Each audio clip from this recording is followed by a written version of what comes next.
me put this on here. And welcome to a public safety informational hearing.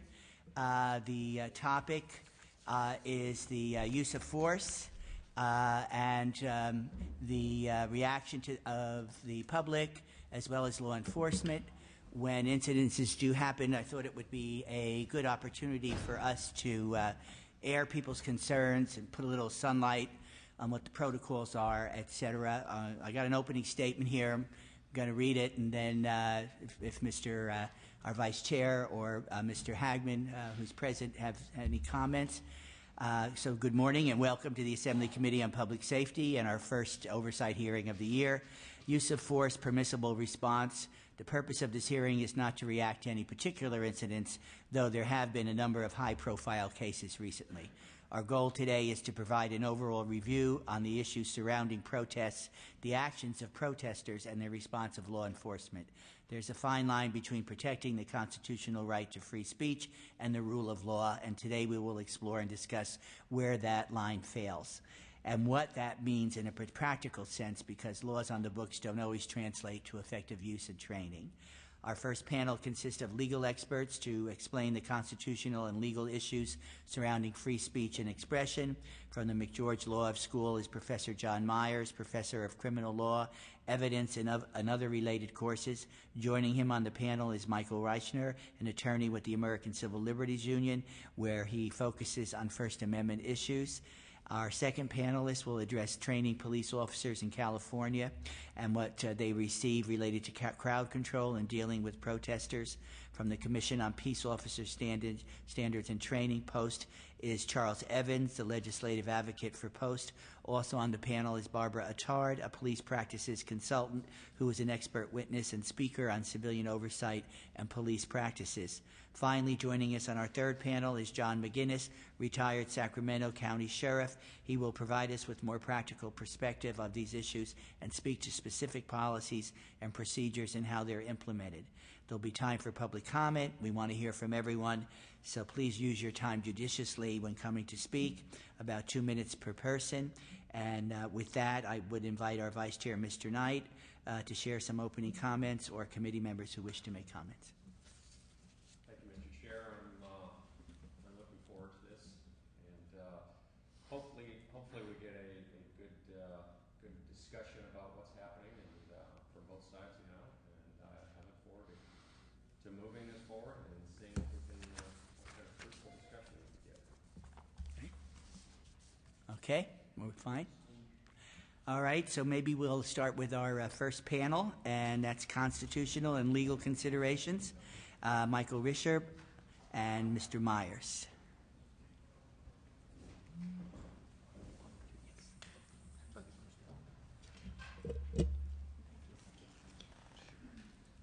Good morning. Good morning. Good morning. Good morning. So, Mr. Risher, would you like to start? That'd be fine. Thank you. My name is Michael Risher. I'm a staff attorney with the ACLU of Northern California. I'll try to be brief, and I'm happy to answer questions if the panel has any. The use of excessive force against people engaged in political demonstrations, protests, or other expressive activity threatens some of our most important and cherished constitutional values: the right to freedom of speech, the right to assembly, the right to petition the government for redress of grievances, rights that are enshrined both in the First Amendment and in our California Constitution. They protect a broad range of expressive conduct, ranging from handing out leaflets to speaking on the radio to having big marches and demonstrations. They are crucial to our system of democracy, and the government should do what it can to facilitate them all. Of course, that doesn't mean that the government is powerless to preserve public health and safety. It is, in fact, empowered to impose reasonable time, place, and manner restrictions on marches and demonstrations, which I take as the focus of what we're talking about today. But it's important that although demonstrators who break the rules, who violate criminal laws, may be subject to arrest, and the police are, of course, allowed to use reasonable force in effectuating those arrests, demonstrators, protesters, people who are exercising their constitutional rights to speak should never be subject to excessive police force, because the use of excessive police force, like the threat of wrongful arrest at demonstration against people who haven't broken any laws, first of all, shuts down those demonstrations, and perhaps more importantly, can serve to intimidate people, to scare people off, people who would like to exercise their constitutional rights to speak, but instead are scared off because they're worried that if they come to a demonstration, they might be subject to arrest or force when they didn't do anything wrong, or even if they do engage in civil disobedience, might be subject to the use of grossly excessive police force and injured or otherwise hurt because of that. And that's a problem. Because if our First Amendment protects one thing against all, it prohibits one thing against all, it's the government stopping speech before it happens. And that is a serious danger when we have excessive force. Certainly. Because people who see this on TV, who hear about the use of force, simply may not go to the next demonstration. And that's intolerable under our First Amendment. So, very briefly, looking at some of the questions I was given, I want to talk about where speech is allowed, what type of speech is allowed, what's the appropriate police response, and how we can try to ensure that police response is appropriate, and that demonstrations occur in a peaceful, nonviolent, and appropriate way. First, what's protected? An incredible range of expressive activity is protected. As I said, from making speeches to handing out leaflets to having enormous demonstrations. Doesn't mean the government can't impose restrictions, but those restrictions cannot silence one side by allowing the other side to speak. That's a universal rule of free speech. And the other restrictions that the government can impose really vary on where the speech is occurring. And I take it here we're talking about speech in public places, streets, sidewalks, public parks. Those are all public forums under the First Amendment. The government's right to restrict speech in those areas is quite limited. It can impose reasonable time, place, and manner restrictions. However, it has to allow speech. It cannot completely shut off speech. The restrictions have to be reasonable. And perhaps most importantly, those restrictions cannot be based on the content of the speech. We can't shut down speech we don't like while allowing speech we do like. More importantly, the government can't do that. So, importantly, though, it can impose some sorts of restrictions. For example, you can have a law that says you can't have a noisy demonstration outside somebody's house at midnight. Obviously, that creates problems for the person whose house it is and also the neighbors. Perhaps the most common restriction on speech that we see that has been upheld by the court is permit requirements. And so I'll go into that a little bit. The government can, of course, impose a permit requirement for large demonstrations that are going to shut down a street or otherwise cause unusual interference in the usual happenings of our cities and towns. Let me interrupt. So, are the standards different for the use of force when a protest does have a permit or permission, as opposed to a protest that happens spontaneously without any kind of... No, the standards for use of force in both cases are constrained by mostly the Fourth Amendment, which prohibits unreasonable seizures of the people. That includes unreasonable use of force, and also the First Amendment. Okay. Oh, that's much louder. Speaking of freedom of speech. I think I'll back off. So the standards for the use of force are the same in a public park, in a public building, and in California, our state constitution does protect the right to come to a public building, the public areas of government-owned buildings, and speak. However, the practicalities may be different. For example, if a march is permitted, it's likely to have a larger police presence because they're aware of it. They're prepared for various problems and eventualities. The organizers may well have provided liaisons or security people and things of that sort. So it may be, in fact, that at a large demonstration, there's better preparation, and therefore less force is appropriate. Not because there's a different standard, but because of simply the realities on the ground. Similarly, it may be that if there's a demonstration going on, a small demonstration going on in or outside a government building here in California, simply the physical layout is going to require a different police response. So I don't want to ignore those practical realities, but the basic standard for the use of force is the same, and why don't I mention what that is right now? So under the Fourth Amendment, the police may not use unreasonable force. That's the words of the Fourth Amendment. Excessive force is, by its very nature, unreasonable. Fourth Amendment standards have to be applied with particular rigor when we're dealing with the protected expression. What does that mean? Always, the Fourth Amendment forbids the use of deadly force unless somebody poses an imminent and serious danger to causing serious damage to somebody. They're going to hurt somebody, and it's clear that's going to happen right then. That's the only situation where the police are legitimately allowed to use deadly force. Fortunately, that very rarely happens at demonstrations. Much more common is the use of some intermediate level of force. We're talking things like using batons not to injure somebody, but to push the crowd back. We're talking about use of pepper spray, pepper balls, which are pepper spray encased in little like paintballs fired from guns. That sort of intermediate force, the use of tear gas. The courts have come up with various rules for that. The Ninth Circuit Court of Appeals, which of course is an important one here in California, says that when you're looking at the use of the intermediate level of force, those techniques I just mentioned, in any context, and these must, as I said, be applied with particular rigor to the First Amendment context, it has to be reasonable, but particularly that means you look at a number of factors. The most important factor is whether the person that the police are going to use force on poses a risk of injury to somebody, either a bystander, a police officer, or the person himself, who may be suicidal or otherwise endangering his own life. That's the most important factor.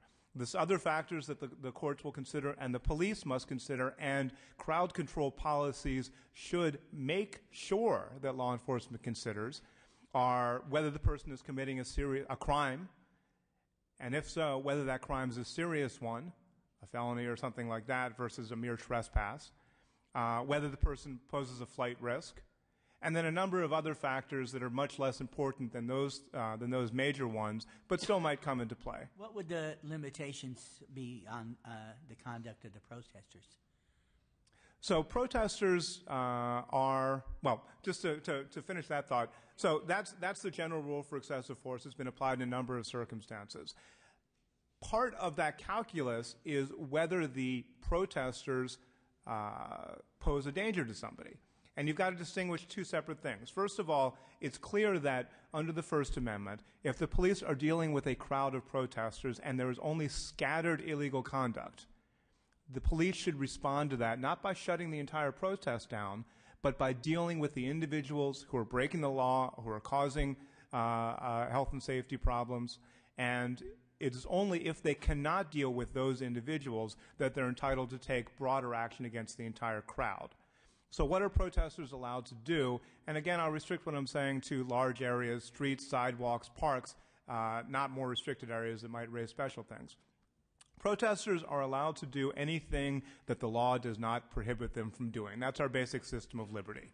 So it's impossible to say exactly in every jurisdiction what they can do. Here's some generalities. They can march. If they're on the sidewalk and they're obeying traffic laws, they don't even need a permit. They can get a permit and march down the street, close down Market Street in San Francisco for Pride, for example. An enormous parade, it's disruptive, but that is incredibly important symbolically. They have a right to carry signs. The government can limit the type of supports they can have on the signs so you don't have clubs being used as sign supports, but it can't stop people from carrying signs and with sign supports. The courts have said so. They can use amplified sound. They can chant. They can use harsh language. They can use insulting language. They can insult the police or the government. That's the heart of our system. We're allowed to criticize the government. They can carry banners. The government may be able to restrict the size of banners. So they can, people under our system have the right to engage in an enormous variety of expressive conduct, ranging from pure speech to much more controversial things. Of course, the Supreme Court has upheld the right of people to burn the flag, perhaps the most controversial type of conduct. What can they not do? They can't engage in violence. They cannot lawfully engage in violations of our vandalism statutes, of our burglary statutes. They can't go onto private property in violation of trespass statutes, with the exception of areas that are open to the general public. California constitutional law treats those areas like big shopping centers different, but they can't break the usual criminal laws that apply to everybody, with some limited exceptions. So that's a brief kind of description of what they can and cannot do. You know, when there's an investigation because of alleged excessive force, is the investigation typically subject to public scrutiny, or is it made open to the public, and would Copley have an influence on that? The unfortunate answer, and you mentioned the Copley Press decision, is that no. Under California law, all peace officer disciplinary matters are completely closed to scrutiny by the public under our confidentiality rules. And in many situations, I mean, obviously there are reasons that you want privacy in disciplinary matters.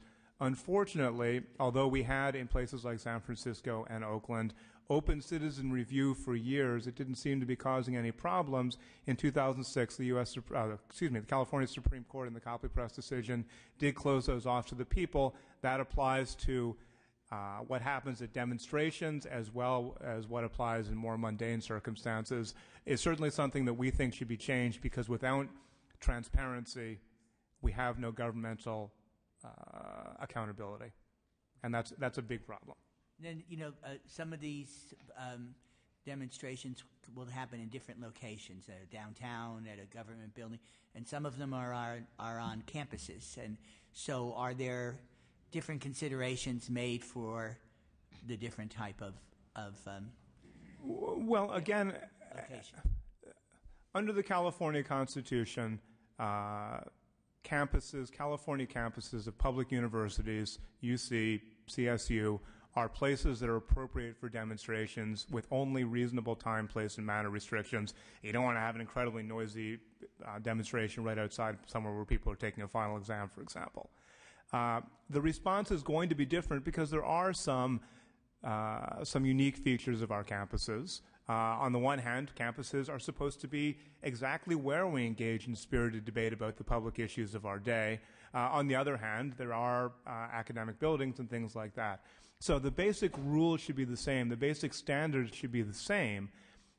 However, our campuses are places where we send our young people to learn to be engaged in politics, to exercise their constitutional rights, to learn about their constitutional rights.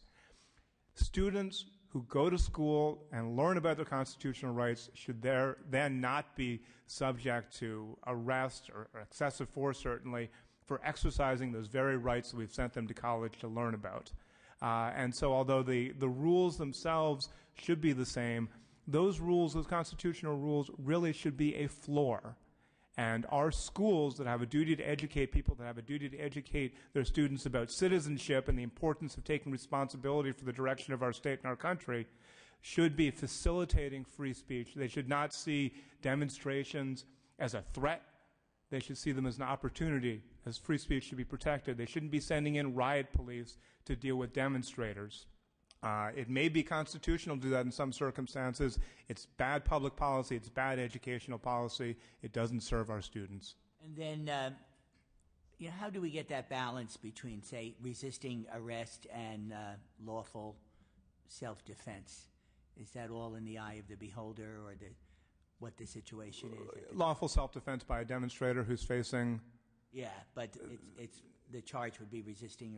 Right. It looks like there's a California law is clear. The most common Penal Code Section 148, resisting arrest or obstructing an officer, has an element that officer must be engaged in the lawful execution of his or her duties. So once a police officer is using excessive force, is violating the Constitution, he or she is not engaged in the lawful exercise of his duties or her duties, and that's not resisting arrest. However, at the same time, any use of force in resisting an attack or an arrest or a battery has to be reasonable too. So it's not that it's in the eye of the beholder so much, although it eventually might be in the eye of a judge or a jury. The rules are clear. The police may use reasonable force if there's a cause to do so, and reasonable force, I talked about some of the factors that go into that. There are a whole lot more. And if the police are acting illegally, then a protester can use reasonable force to resist those illegal actions. Now, of course, it is very difficult for a protester to know whether the officer's actions are illegal, because the protester doesn't know what the officer knows or what the officer thinks he knows. So there are distinct rules. We should certainly make sure that peace officers, who mostly already are aware, but make sure that they're aware of them, and that protesters are also aware of that. As a practical matter, it almost never makes sense for a protester to use physical force to resist an arrest. Civil disobedience, going limp, may be something different.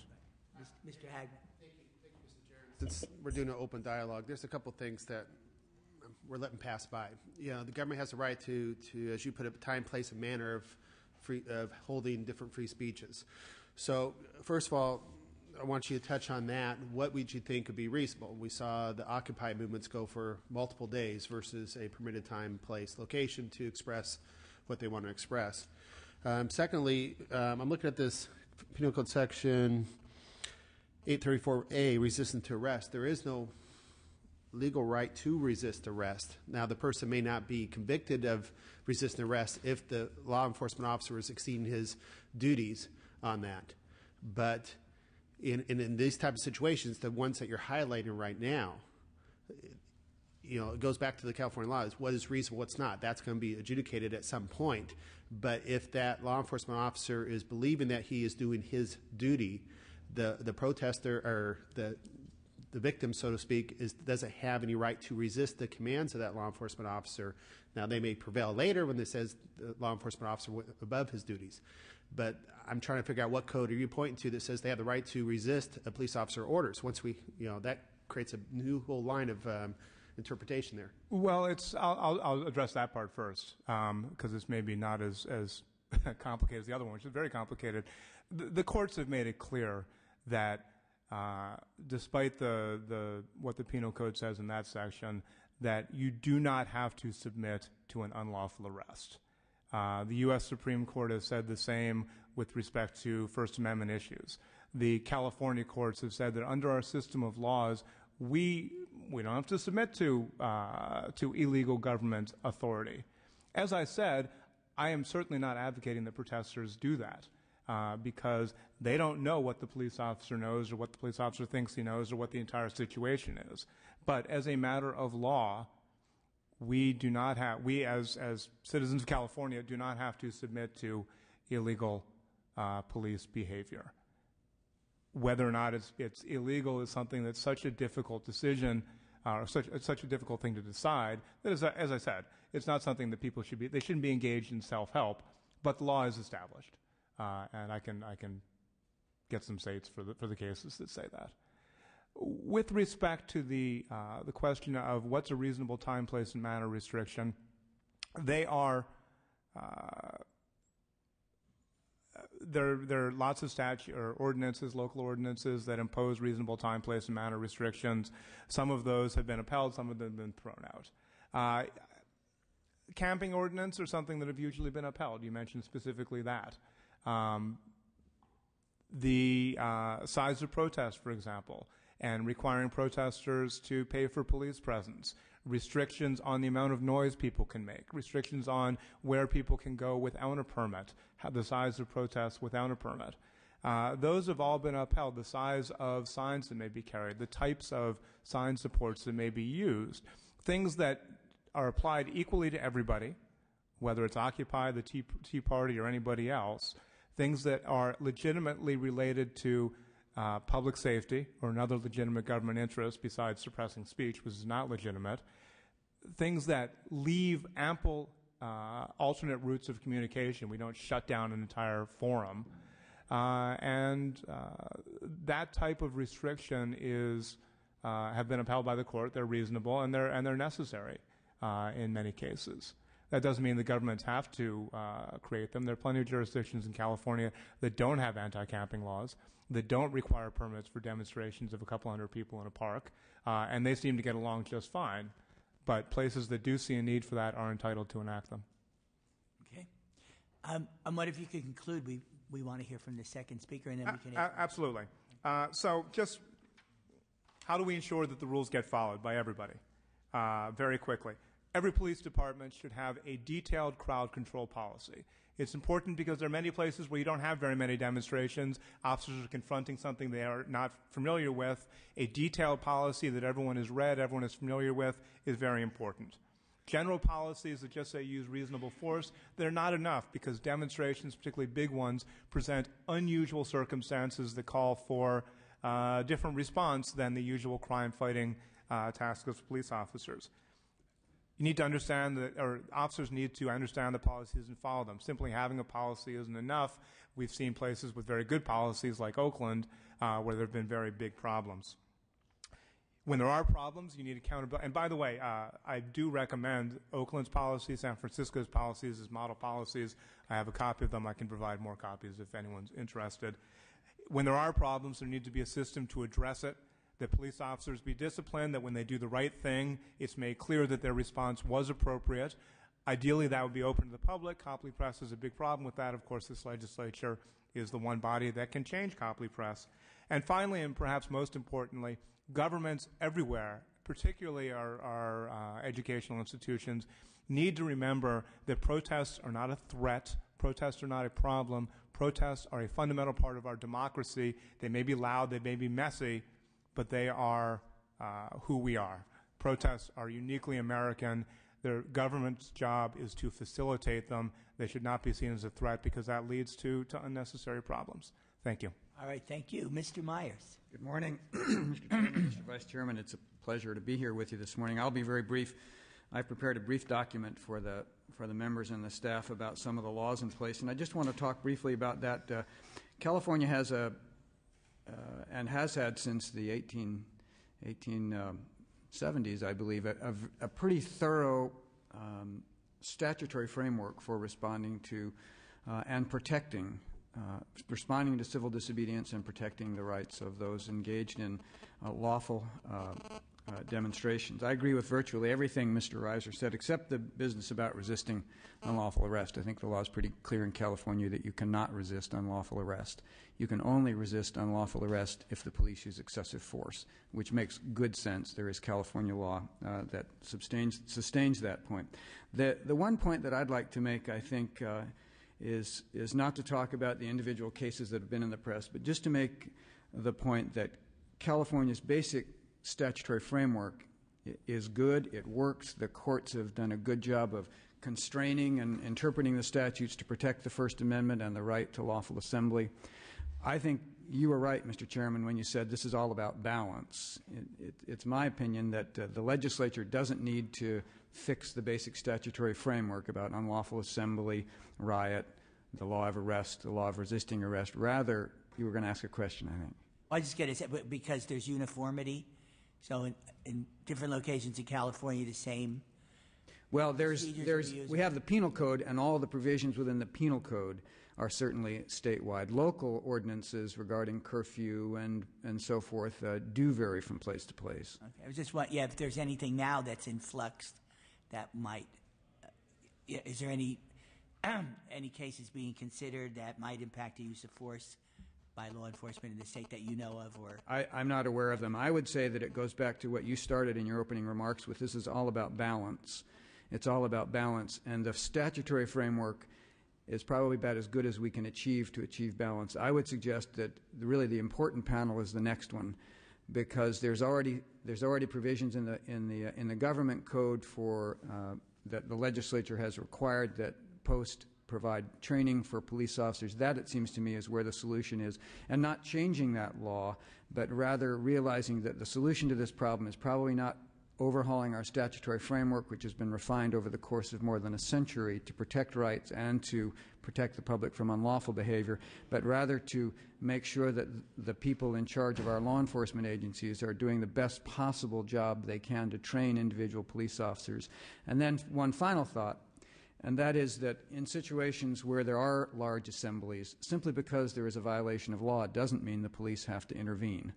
This is a political decision as well as a law enforcement decision, and what we want to make sure, and we saw this in Oakland, that the very highest levels of city government were involved in the decision-making process along with the police. So there is some discretion particular to what is actually happening in front of people. Absolutely. The police don't have to arrest when they see a crime being committed. There's an enormous amount of discretion that lies with the police and with the political oversight of the police in these volatile kinds of situations.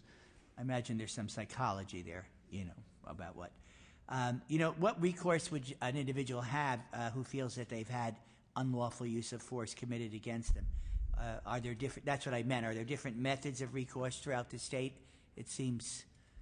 I think what you're saying is that it's the same in Southern California. It would be. Oh, sure. In terms of the recourse that's available, there are, you can file a complaint with the local police department. You can also, at the other end of the spectrum, bring a 1983 action, either in state or federal court, for a violation of your constitutional rights. And there's a fair amount of such litigation here in California and around the country, and the state and federal courts are stand ready to vindicate severe or serious violations of our constitutional rights. We have that remedy in place. Now, technology, of course, is influencing everything: criminal justice, healthcare, laws that have been around for a long time, and now they might need to be massaged. So currently, we have, I think, in Oakland for sure, the officers wear or have lapel cameras, and I would imagine that impacts conduct on both sides of the protest. Well, both sides have cameras, you're right. Yeah. And that's all to the good. I can't see any harm coming from photographing police encounters with citizens on the street, whether it's the police doing the photographing, citizens, or both. That seems to me to simply be a good idea. Well, as a veteran of many protests over the years, what I've really seen is if there's great, and we could probably talk about this in the second panel, when there's great communication, there's a minimal then of injury or accusation. And, of course, that depends on the leadership. In 1978, we had what was called the Dan White riots in San Francisco. It was a reaction to the murders and then the sentencing.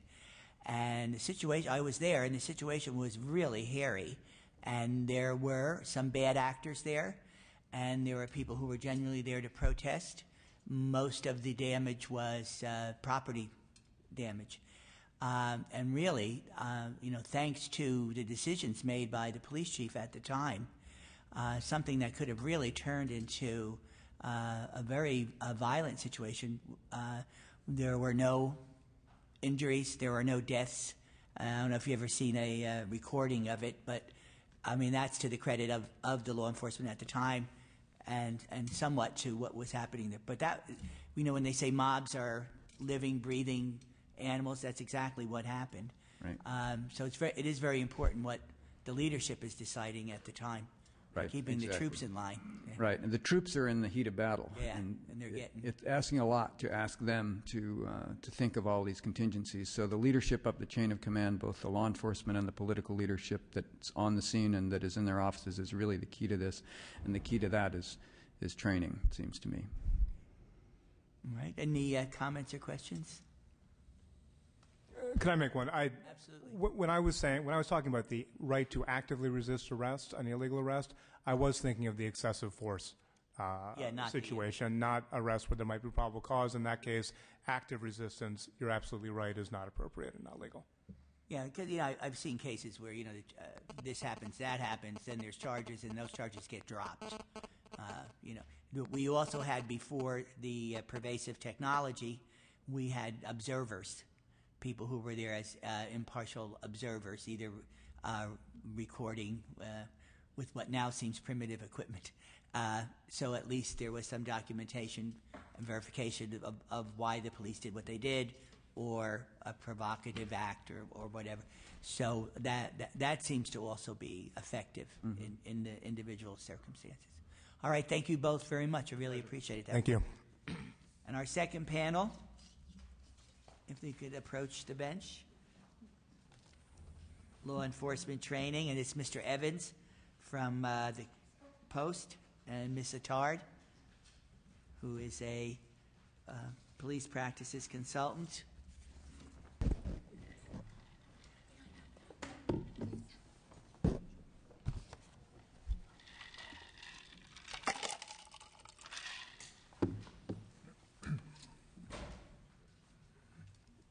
How are you? Good morning. Good morning. It's good to see you again. It's been Mr. a Evans, while. would you like to start? Or? My name is Bob Strezak. Oh, I'm Strezak, sorry. sitting in for Charles Evans. I think he is en route, so I'll do my best All to right, answer that's some great. questions you have Thank available. Some quick background on the Commission on Peace Officer Standards and Training. Was established by law in 1959. We serve a group of stakeholders of about 80,000 police officers, about 5,000 reserve officers, and about 8,000 public safety dispatchers. Our role is to establish selection and training standards throughout the state. Out of about the 625 agencies law enforcement agencies that exist in California, about 610 of them participate in the POST program. And it's a voluntary participation. If they comply with our standards, with our core standards, with our instructor standards, with our content standards, then they receive reimbursement for attending training and complying with our regulations. Questions?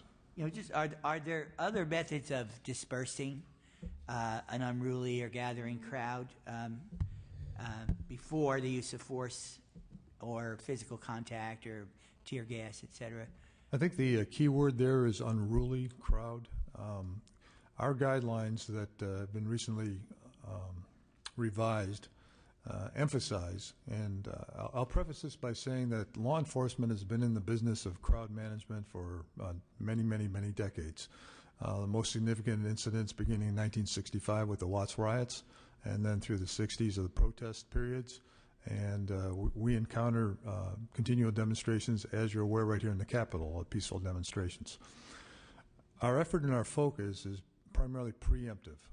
And by that we mean that we make every effort to engage in a dialogue before any event to identify participants of a demonstration, if you will, to identify leadership, to identify concerns. And in some cases we go so as far as demonstrators might say, we'd like to be arrested, and it'd be a planned arrest. We'll be arrested. So there's every effort made to avoid an unruly situation. That is usually dictated by the timbre of the crowd. And then, one of the things I notice is the level of protective or riot gear that officers wear. Is there determining factors as to what they might wear going to a demonstration? The paramount concern is the safety and well-being of the officers, so that if the officers are injured and cannot perform their job, then we've lost any kind of line of defense, if you will. However, if there is information beforehand that might lead us to believe that there might be violence, object throwing, rocks, bricks, car battery, or batteries, et cetera, officers might dress appropriate for that.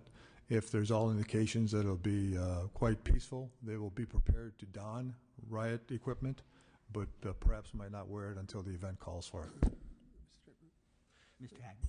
Thank you. And I think also the presence is that I think a lot of times law enforcement comes out in force and possibly to wear the different gear to be preventative. You talked about preventative in the first place. If that preventive nature, I don't think we take enough in consideration, both of our laws and the statute, to prevent people from creating a crime in the first place, because the punishment that may happen after the fact.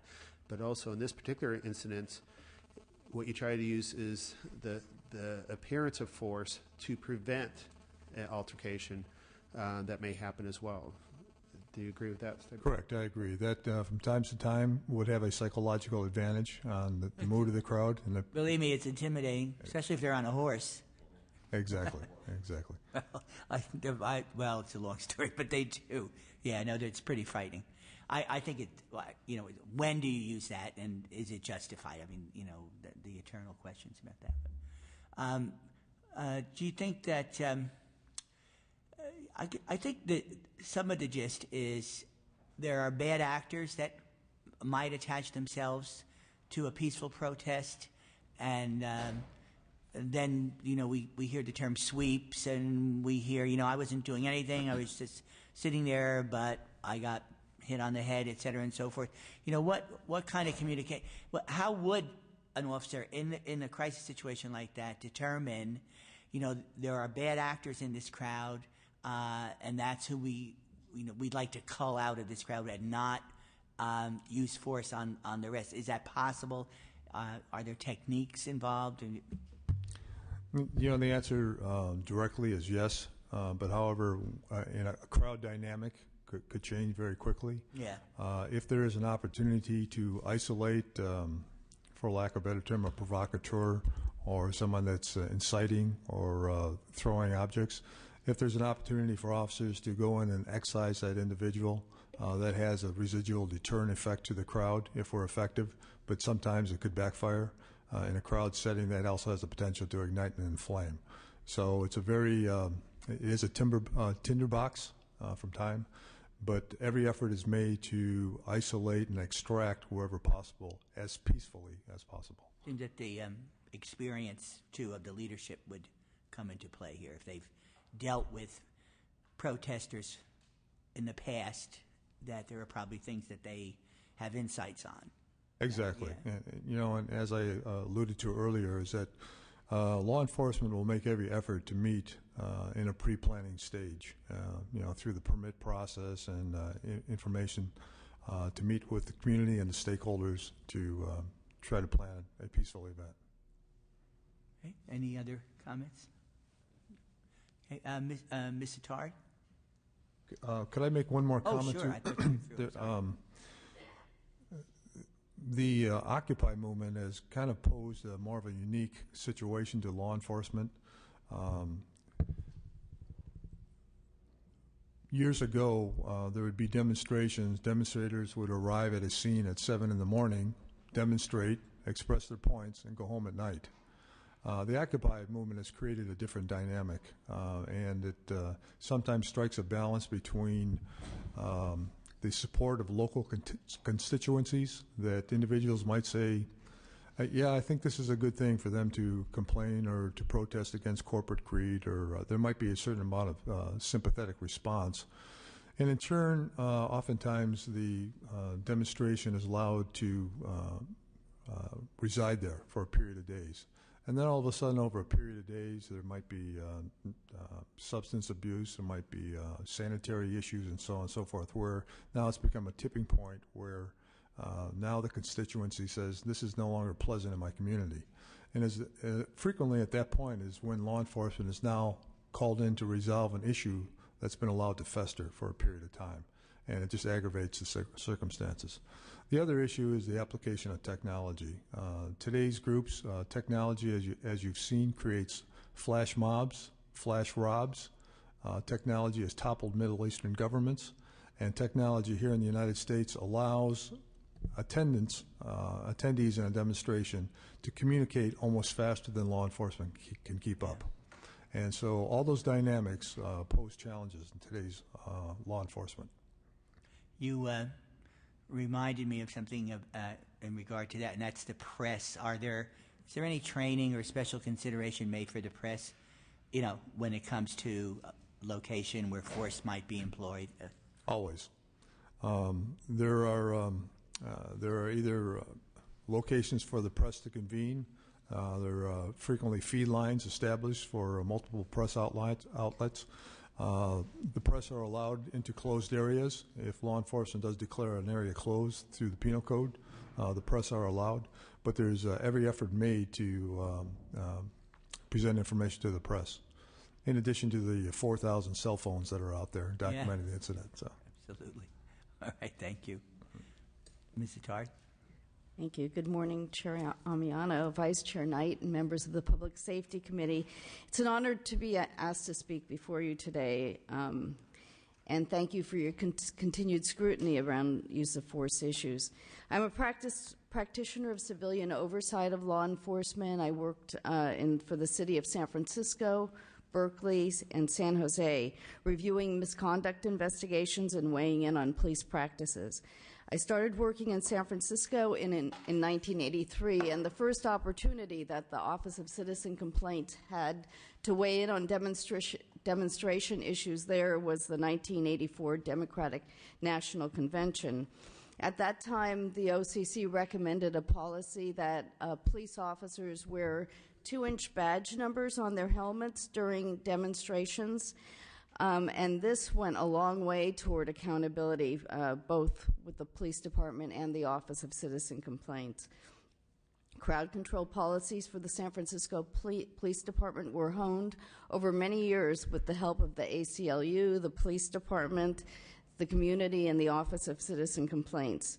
Because there were demonstrations over AIDS issues, elections, and wars, San Francisco Police Department maintained training for crowd control on a regular basis. And this was really important, I think, for getting it right. The SFPD trains its officers to facilitate demonstrations. Their crowd control general order states, a primary mission of police at events involving free speech activity is to protect and respect First Amendment rights to freedom of expression and assembly. Action is taken if there are public safety issues, but officers often block traffic and work with demonstrators to ensure the safety for all. Demonstrators engaged in passive resistance should be picked up one by 2 police officers and arrested. Not necessarily, then force shouldn't be used in those situations. Not to say there are not times when San Francisco doesn't get it right. No one gets it right all the time. But these policies were forged with community input. Reviewing the many clips of responses to Occupy demonstrations in Oakland, other cities, and college campuses, it appeared that during quiet times, departments got somewhat out of practice for handling crowd controls. But I think, as you mentioned, those days are over. I am pleased that a representative from Post is here at this hearing. Post has excellent training. I've been to many courses through my career in oversight. I would like to see standardized police policies for policing throughout the state. Most jurisdictions establish their own general orders, and they vary widely. There should be set standards for crowd control and use of force policies, as we've discussed earlier.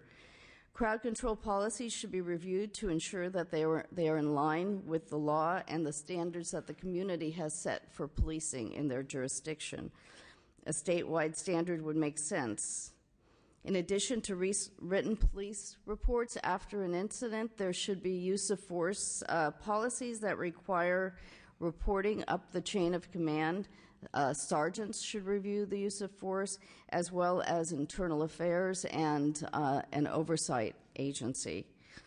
Each jurisdiction should have regular training in crowd control, civil disobedience, and use of force tactics. Until Occupy was launched, there had not been regular demonstrations in recent years, as the gentleman from Post mentioned. And Occupy is a whole different animal. Departments should ensure that their officers are well-versed in policies and that they have regular training. And I think the training is really key because they need to know how to read dispersal orders. They need to know the tactical fundamentals and First Amendment rights issues. Excuse me. So what is the general line of communication? Is there a point person? Is all that predetermined, or? It should be top down through the chain of command. Sergeants are really important during crowd control, as well as people overseeing, the demonstration from the top. Usually, I would think it would be the chief of police that calls the shots, and then the sergeants would be the ones who enforce that. And there needs to be ample staffing, and I think this was mentioned earlier. Particularly at the November 18th UC Davis demonstration, it appeared clear that there were not enough officers present. The demonstrators encircled the officers, and that never should have happened. Do the campus police, do they get post-training? They do, I believe. They do. Yeah. All law enforcement in California gets post-training and certification, correct? Probably 99% of the agencies within the state do. 99%, huh? That's right. Officers need to be trained to know when there are not enough of them to take action, and that is also an issue, from the police chief that the police chief should be aware of. We've seen that mutual aid situations add layers of complexity. In all jurisdictions, there must be clear lines of authority and direction in mutual aid situations, and this is when, like you saw in Oakland, there aren't enough officers in Oakland. They call in Alameda County sheriffs. They call in other police jurisdictions. Who is in charge in these situations? I'm sorry. Yeah, I'm sorry. That's what intrigued me in a particular case in Oakland, is that because they were understaffed, they did call for assistance and sheriffs from other counties, et cetera, and one of the major injuries, it was alleged, came from maybe a sheriff or whomever who came from out of Oakland, and that's why I asked about the uniformity. Would that have happened? Was there a break? I mean, we'll find out eventually, I'm sure, but. And particularly in mutual aid situations, officers need to follow the crowd control policies for the jurisdiction that they're in, and they need to follow the authority lines of that department. And again, in mutual aid situations especially, large badge numbers on helmets would make a big difference. If an officer is out of line, who will investigate? Who will discipline that officer? Will officers from multiple jurisdictions be required to appear as witnesses for another jurisdiction's investigation? And I think that the mutual aid is something we should need to look more at. You had asked about investigations of demonstrations and whether any of this could be made public. While specific information about a specific officer misconduct cannot be made public, certainly a generalized investigation looking at things like lines of authority and what went wrong if something went wrong, a generalized investigation, a report could be made public, and I think we need to ask for that. There is a need for standardized taser policies. Each department that deploys tasers should have written guidelines that limit the duration and the number of tasers when and upon whom tasers can be used. Tasers are often brought in as an alternative to lethal force, and they are misnamed non-lethal weapons. Officers are taught not to use them in lethal situations because they may not be effective. There have been hundreds of deaths following deployment of tasers. The Conference of Delegates of the California Bar Association has passed a resolution calling for state legislation for restrictions on and requirements for the use of tasers. Also calling for post-training in this area. At this time, each jurisdiction formulates its own taser policies, and many rely on tasers' own training. It's time for standardization of taser policies. Taser is a brand name, is that correct? It is. It's a brand name. Right. It's, what's the electronic? Electronic weapons. Electronic weapons is the word. So that's something I didn't know, that people get embroiled in the debate around tasers, not tasers, but I didn't know that there was not uniform policies throughout the state, and that's. We do provide training resources for those agencies that deploy electronic weapons. It is not a training mandate, and for the simple reason that not every agency uses electronic weapons. So while training courses are available and resources for those agencies that do deploy electronic weapons, there's no mandate that every single agency in the state of California. But there is standardized training for those who deploy electronic weapons going through post? There's recommended guidelines. Give you an example of a training mandate. The downside of some training mandates, if 70% of the agencies in California do not deploy electronic weapons, however, we mandated a 4-hour training course or an 8-hour training course in the deployment of these weapons. And our audience, if you will, is 50,000 officers. That's a training obligation of 400,000 hours that the state is obligated to respond to in one way or other. that is not necessarily needed nor wanted by agencies that don't use electronic weapons. So that's the kind of the pitfall of training mandates. How many use tasers do you think? Do we have a ballpark? I have no idea. We'll find out. If I had to guess, I'd guess less than 25% of the agencies in the state of California deploy electronic weapons, but that would be a guess. Does the training require someone to volunteer to be tased? Nobody steps forward, I would say. Yeah. There have been questionable individuals who have stepped forward to volunteer. Yeah. I guess they're not here in the legislature. Maybe. I wonder if it could be conditional, that if a department has tasers, then they're required to have. I'd like to look into it. I didn't know. And I know in conversations with the NAACP, they've been very concerned about taser practices, et cetera. So I think there's some real merit into at least investigating and seeing if maybe we could come up with something. With your input, too, sir, that would be great. Certainly. I think statewide there's a need for empowered and effective civilian oversight. While police misconduct is shielded from public inspection due to legal restraints, the California Penal Code, Section 832.7, and the Police Officers' Bill of Rights, and the Copley Press versus the County of San Diego decision, there is much that can and would benefit from review by an oversight body. Complaint investigations can be reviewed to ensure that they are fair and complete. The oversight body should ensure that policies are set and policing is conducted within the guidelines set by the community to include all of the relevant stakeholders. And reports should be publicized. The numbers and issues can be made public while staying within the confines of the law and case law. Most large cities in California have oversight in place, but most small departments do not. The restrictions imposed as a result of the Copley Press case have been a setback to many oversight bodies, and I think it's time that the legislature revisit this law in this area.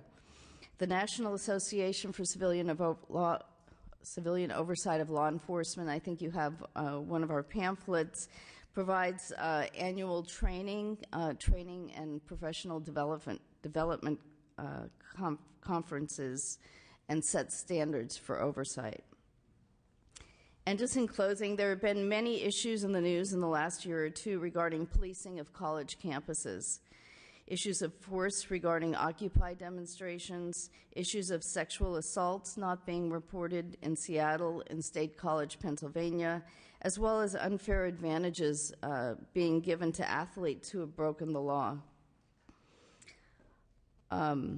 Policing on college campuses is in large part an insular, closed system without effective oversight.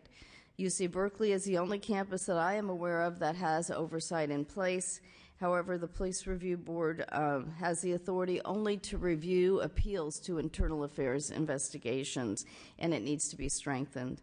There should be a statewide mandate for oversight bodies at all college campuses with ample authority, staffing, and effective reporting requirements. In closing, I just want to say that I applaud your interest and willingness to support community members, police officers throughout the state by instituting policies for fair policing and use of force, and I'm happy to answer questions. Thank you. I just thank you very much, and you may or may not know that the Committee on Higher Education did have a previous hearing specific to the college campuses, and we'll see what kind of conclusions they eventually produce, but it's a point well taken. And sir? I'm Robert Smith. I'm a senior consultant with the Commission on Peace Officer Standards and Training. I think I was just here in support of my colleague in case you did a great job. In case he didn't cover anything. All right, well, thank you very much, and we'll have our last panel now, and it's Mr. McKenzie.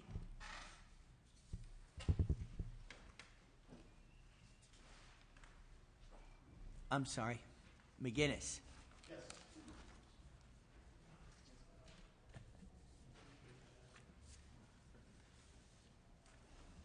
As if on cue.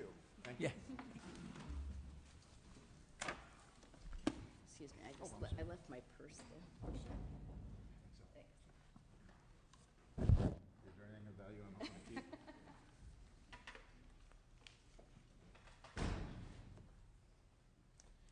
Good morning, sir. Good morning. Thank you. Please begin. I anticipate questions from you, but I just want to offer that I think that the timing and the relevance of pursuing this issue is very critical. I think you can look right now at, with some degree of certainty, that the issue of law enforcement use of force is probably something that's going to be with us for some time. It's interesting to look from a historical perspective. If you go back a couple of decades, law enforcement and people seeking to exercise their First Amendment rights were oftentimes in the very same shoes we find today. What has changed during the passage of time, frankly, is advancements in technology, additional resources that have been introduced, and I hope a greater sense of value in terms of clear communication with people. I think that the role of law enforcement, and in my many years in the business and dealing not only as a practitioner in the field with direct situations in which use of force had to be contemplated, but then years later as somebody who sat as a sort of a trier of fact, if you will, in terms of the acceptance of or lack thereof of certain behavior, is that the fundamental role of law enforcement is to ensure that people can safely and effectively exercise their First Amendment rights as we talk about this context. And that role, I believe, cannot be lost in the equation. If you merely take the police out of the equation, I believe that the ultimate environment would be such that safety would not be guaranteed, would not be as likely to occur. What we have seen in so many cases that causes me concern, frankly, is the lack of context when force is used by the police. And I think if you look at the recent situations on university campuses and in the city of Oakland and elsewhere in recent months, just very candidly, if you don't have the events leading up to the application of force and you don't have the message that was conveyed by the police to protesters, you have no context. And therefore, you have just a snippet of what is very likely something that will ultimately be determined a lawful use of force, but you see that over and over again. Absent that context, it sends a message that I think is contrary to, frankly, the best purposes of anybody involved. So with that, I'd be happy to entertain any questions you may have. I'm not quite sure what the expectations may be. Well, we were exploring through the previous panels, what the legal restrictions are, if there are things that are in flux now in and around enforcement, and we can't help but be particularize this in terms of the Occupy movement, and I guess one of the differences is that they occupied, they stuck around, and that puts a different flavor on what the police may or may not do. It seemed to me in San Francisco it kind of got transferred to the mayor's office and the Department of Public Health around sanitation, et cetera. Is that a great sense of resources? Do we have a kind of a skeleton crew of the police looking just in general to maintain some kind of order, but the enforcement then seems to go to city bureaucrats or departments? Are they in constant communication? Or should they be? I think they should be. Absolutely should be. And one of the concerns I have, very candidly, along those lines, is if you're dealing with a situation, in fact, whether you have created a public health crisis or the potential thereof, if it's legitimate, if it's sincere, if it really truly exists, then I think that's the purpose for the ordinance that can be enforced at that point. If, however, it's being used without the appropriate levels of communication and without substantive information to support that, then I think ultimately it's not going to work effectively. It all goes back, I believe, very, very critically to an element of communication. And I liken it to, pardon the crude example, but if you see a danger high voltage sign with an exposed wire and you choose to challenge that and touch that wire, you might not like the consequences. Yeah. By that same token, if the police tell you you're in an area where you either have exceeded your time by virtue of a permit issuance and restriction, or an area that is per se prohibited, and you've chosen to stay, and there's clear communication, especially if law enforcement captures that announcement, that communication, which I think is incumbent upon law enforcement to do. In other words, to electronically record the communication of the restrictions and the rules. You've got that, and the occupiers, protesters, call them what you like, who, by the way, I absolutely believe, and I think most in law enforcement believe, have an absolute right, and it's a duty for law enforcement to protect that right, for that free expression of their thought. But if they've exceeded the restrictions, then some level of force to remove them from that location, either for the purpose of arrest or some other purpose, is something that I think you have to accept is an obvious product. And to take the image of that application of force out of context and assume, therefore, that the police have acted inappropriately, I think is destructive and wrong. I want to go back to the point that the speaker made previously about the mutual aid and the need to call in the cavalry, so to speak. But I mean, these things happen so fast, and they're crisis oriented. So then the law enforcement called in to say Oakland. How explicit is it that now that you're here, this is how Oakland handles this? Because that did result in an injury. It's going to be in court for a long time. That it was not the Oakland police who lobbed a canister and that did hit somebody. Is that an automatic thing? Do you just have to hope for the best? We need help from this municipality. Do they know our rules here, so to speak? I believe there's a risk associated with allowing that to occur, and the best way to address that is through proactive training, calling the likely participants together, at least the leaders from the various law enforcement agencies. Yeah. When you have a piece of geography such as the Greater Bay Area or the East Bay, it's very predictable that certain law enforcement agencies will be called upon to collaborate in that kind of an event. Therefore, leaders within those various disciplines should be a part of the training process and address it in advance of it. Whatever I believe is trained to in terms of tactics and approach is what will be, just even through muscle memory in many cases, implemented when things spark. Well, the iconic example, of course, was Kent State, but I mean that was the National Guard. Right. And obviously, whatever the locals were trained to do, of course, this was a while ago, probably before Post was instituted. But I was going to say, yeah. Mr. Chairman, I know I look old, but I'm not. No, well, I was. Yeah, I wasn't there. But, and again, iconically, that the worst case scenario possible, where protesters were fired on. And the other thing I wanted to underline, I was so glad you said it, was context. So there was a precedent somewhat in San Francisco around what Occupy was trying to accomplish by sticking around, and that was called the AIDS Vigil. And so people were thinking at that time, the AIDS crisis just started, the government response was pretty poor, so they camped out. And some of the people had AIDS, some didn't, and they had candles and tents, the ubiquitous tents. And the first actions taken were pretty severe. There was force used, they were cleared out, they came back the next day. And then it became a political issue for everybody. And eventually, through that community with the police force, Department of Public Health, Mayor's Office, whomever, all the players, they were allowed to stay. And in fact, they were there for 10 years almost, believe it or not. Not that thinking that Occupy may be in the same locations for 10 years.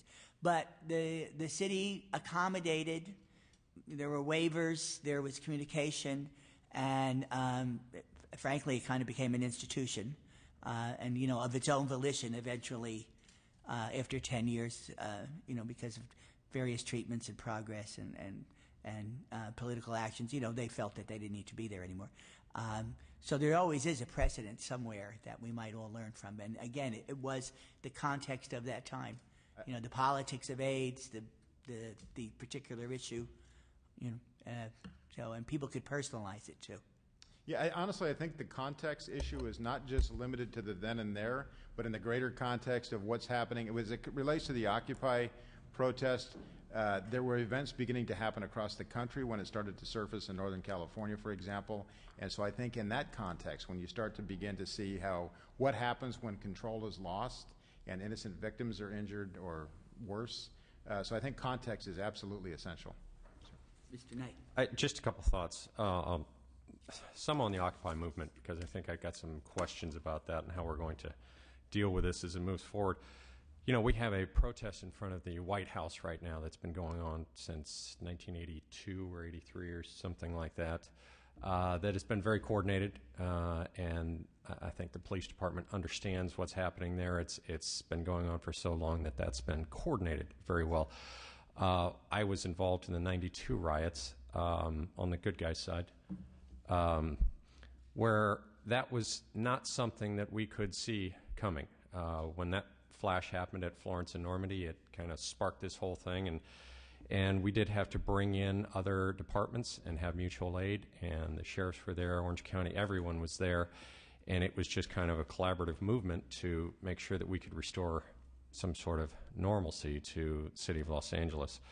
The Occupy movement, though, and this kind of goes along my question, I'm afraid that the politicians might get a little too involved in this. In other words, you're going to have that collaborative, probably exchange with the Occupy movement people who want to come in there. You're going to have the police department talking about that in the same way as we get sometimes in union strikes, where the union will come in, they'll say, I'm going to be in front of these supermarkets, this is what we're going to do. The police department comes in and says, okay, you can't block people from going in, but you basically have free reign. I'm afraid that the bureaucracy or the politicians will get involved and say, you know, this movement should stay for 2 weeks or for 3 weeks or something of that nature. And that restricts what the police department can do, or the sheriff's department can come in and say, okay, you've had your 2 weeks. Well, wait a minute, we've got a discussion. We're talking about moving this back a couple weeks and all of that. In my opinion, it makes the law enforcement look bad at that time frame. There's a point where action's got to be taken. You want to use reasonable and necessary action, but at some point, some action's got to be taken. Right. And so I'm just wondering, from sheriff's standpoint, is how you get in the middle of that and tell them that this is a reasonable amount of time. I think the scenario you just described, frankly, has every potential in the world to put law enforcement in a very unenviable position, because there's a message communicated suggesting that this can go on longer than what has been prescribed, or perhaps there had been no initial time frame established, but there's communication from others saying that it can go on longer. Then all of a sudden law enforcement has to go in and make the announcement that the rules have changed.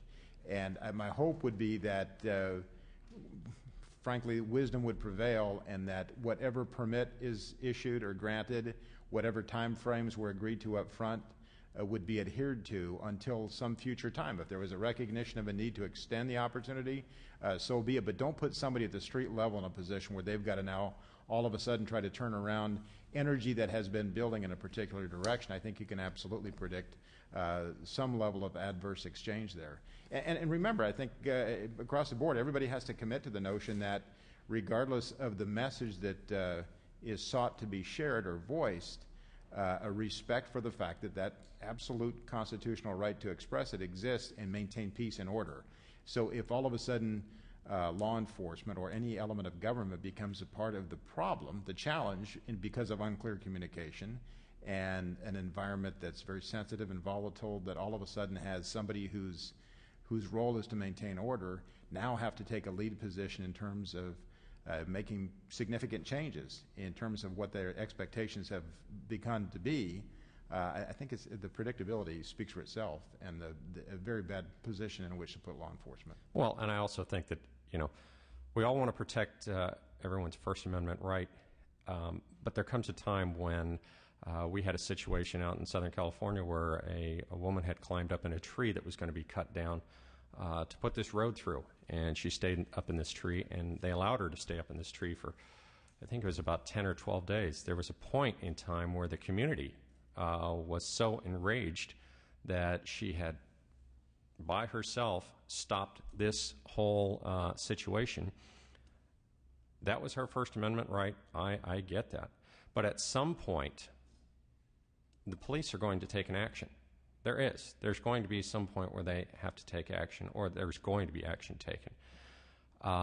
I just wonder, with these Occupy movements going forward, if we're making police departments not look like the good guy at some point. And we should have these time frames that are kind of adhered to so that we understand that you're doing what you want, you're voicing your opinion, but the time frame has got to be adhered to. Yeah, I absolutely respect that observation and believe that the best way to resolve that is to strictly adhere to whatever terms are agreed to up front. And if there's a need to make a change to that down the road, don't put the police in the position of having to be the messenger in that regard. When it's already, they're the exact element that is going to be at the situation where things are the most volatile. So why not adhere to the pre-established time frames or restrictions in terms of space, and then if there's a compelling reason to make a change going forward, a different permit be issued, different circumstances be allowed, and then so it's not a matter of... Yeah, I think some flexibility, given some of these situations, do change overnight. Right. And even in the case of Occupy, there was really no leadership to really, because that's not the way they wanted to do it. We probably can learn a lot from this for the future, too. And I think a lot, what you mentioned about preemptive, like if you're going to have mutual aid, that you think ahead of the time that you might have a situation, and you bring people together, it looks like very likely we're going to have to call on you. You know, I think that communication, that transparency works a lot. There is definitely political sensitivity. You know, you hear in the Bay Area from your constituents, you know, this is a peaceful demonstration. Why did law enforcement do that? And I think that then it's incumbent on us to work out that communication so that law enforcement does not look bad. You know, it takes responsibility, and it can be done. Right. But I think thinking ahead is really a good, you know, I think the way we do enforce crowds is going to be quite different in the future, you know, with the technology and, you know, learning. So, you know, I don't think it's anybody's intention to make the cops look bad in any way. They certainly, you know, are on the front line. And at the same time, there's got to be something. Politicians are always going to respond. You know, there's been, with the AIDS vigil, politicians joined the vigil, and they were arrested and taken away in chains. In San Francisco, there was a reputed raid that was going to happen at 2 a.m., and politicians went down there and stayed there, and that prevented that raid from happening, or at least there was a denial that there was ever going to be a raid. And so things get too messy when they don't, you know, we need precision given the fact that there's a lot of human factors involved. So, you know, I do agree with Mr. Knight, and you know, maybe he'll climb a tree with me sometime. We'll see. But yeah, very, very important, the context and whatever pre-work is done.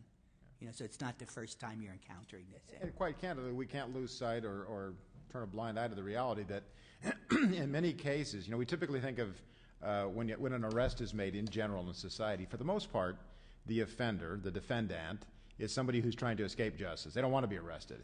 When it comes to civil disorder, oftentimes that's the end state. So it's not a matter of somebody trying to escape it. That's actually what they want to achieve. So if we know that going into it, and you can plan for a successful and safe move in that direction, which, again, it's not my place, or I guess any of us, to assess the wisdom of the tactics they choose. It's their First Amendment rights to choose. But I believe that's when the public, I would hope, would have a bit of an understanding as to the circumstances in which law enforcement works and the pressure against which they're operating when you're dealing with people who will taunt and want ultimately to be arrested. That's exactly what they're seeking to achieve. So nothing else would work for them, and it's going to happen. It's inevitable. All right. Well, thank you very, very much. And I'd like to open this up to public comment if anyone has any opinions or reactions. Okay. There we go, Mr. Lovell.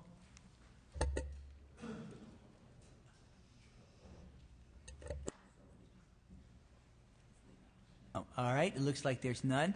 And thanks, everyone, for your kind attention. And I think this was a relevant topic to address, and want to thank the staff particularly for the research they did, for our speakers, and for our members. And this meeting is adjourned. Hearing.